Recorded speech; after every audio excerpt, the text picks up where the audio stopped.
ඔයා ෆාමසියට ගිහිල්ලා සෙමකරවෙන්න කියලා ඇන්ටිබයොටික්ස් ඉල්ලනවද? ඩොක්ටර් ගාවට ගිහිල්ලා බල කරලා ඇන්ටිබයොටික්ස් ඉල්ලනවද? ඔයා ඒ කරන වැරදි වැඩේ ප්‍රතිඵල තමයි මේ. ඔයා මේ දකින්නේ හැම ඇන්ටිබයොටික් එකකටම ඔරොත්තු දෙන්න හැඩ ගැහුණු බැක්ටීරියාවක්. මේක ඉතාමත් භයානක තත්ත්වයක්. තව ටික කාලයක් ඇතුළත ඇන්ටිබයොටික්ස් වලට ඔරොත්තු දෙන බැක්ටීරියා ප්‍රමාණය ගොඩක් වැඩි වෙන්න ඉඩ තියෙනවා. මේ වගේ ප්‍රතිරෝධී බැක්ටීරියාවකින් හැදෙන කැස්ස හිමිරිස්සාවකින් වුණත් ඒ බැක්ටීරියාව විනාශ කරන්න පුළුවන් ඇන්ටිබයොටික් එකක් නැති නිසා රෝගියා මිය යන්න පුළුවන්. මෙහෙම වෙන්නේ ඇයි? ඇන්ටිබයොටික් බෙහෙත් වලින් කරන්නේ බැක්ටීරියා විනාශ කරන එක. නමුත් හැම බැක්ටීරියාවම එක වගේ නැහැ. ඒ නිසා ඇන්ටිබයොටික්ස් නියමිත දවස් ගාන ගන්න නැතුව අතරමඟ නතර කළොත් ඇන්ටිබයොටික්ස් වලට ඔරොත්තු දෙන බැක්ටීරියා පොඩි ප්‍රමාණයක් ඇඟේ ඉතුරු වෙලා ගුණණය වෙනවා.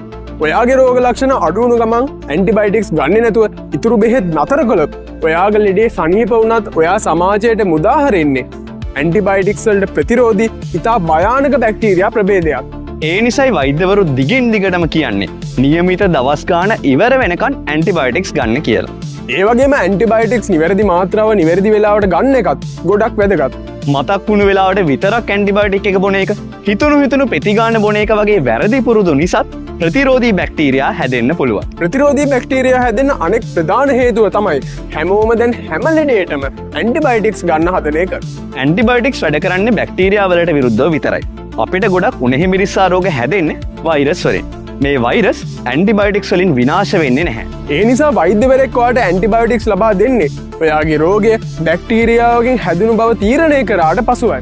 එහෙම නැතුව කැස්සෙමිරිස්සාව හැදෙන හැම වෙලාවකම ඇන්ටිබයොටික්ස් ගත්තොත් ඒකෙන් වෙන්නේ ඒ ඇන්ටිබයොටික් එකට ඔරොත්තු දෙන බැක්ටීරියා ඔයාගේ ඇඟ ඇතුලේ හැදෙන එක විතරයි. මේ නිසායි වෛද්‍ය නිර්දේශයක් නොමැතිව ෆාමසි වලින් ඇන්ටිබයොටික්ස් නිකුත් කරන්නේ නැත්තේ. නමුත් සමහරු අඳුරන ෆාමසි වලින් නීතියට පටහැනිව ඇන්ටිබයොටික්ස් ලබා ගන්න උත්සාහ කරනවා. ඒ වැඩෙන් කරන කෙනාට විතරක් නෙවෙයි මුළු සමාජයටම ලොකු හානියක් වෙනවා. ඒ වගේම තමයි කලින් වෙනස නීපයකට දීලා ඉතුරු වෙච්ච ඇන්ටිබයොටික්ස් හරි පවුලේ වෙන කෙනෙක්ට දීලා ඉතුරු වෙච්ච ඇන්ටිබයොටික්ස් හරි හිතුමතේට පාවිච්චි කරන්න එපා. එක සමාන රෝග ලක්ෂණ ඇති කරවන විවිධ බැක්ටීරියා වර්ග ඉන්නවා. ඒක නිසා ඔයාගේ රෝගයට ගැලපෙන ඇන්ටිබයොටික් වර්ගය වෛද්‍යවරයා ඔයාව පරීක්ෂා කරලා බලලා තීරණය කරන්න ඕනි. එහෙම නැතුව ගෙදර තියෙන ඇන්ටිබයොටික්ස් හිතුමනාපයට ගත්තොත් රෝගය හොඳ නොවෙනවා වගේම ප්‍රතිරෝධී බැක්ටීරියා හැදෙන්නත් ඒක හේතුවක් වෙනවා. ඉතින් වැරදි විදිහට ඇන්ටිබයොටික්ස් පාවිච්චි කරලා ලෝකෙ මිනිස්සු හැමෝම අමාරුවේ දාන්නේ නැතුව අපි කියපු විදිහට වගකීමෙන් ඇන්ටිබයොටික්ස් පාවිච්චි කරන්න.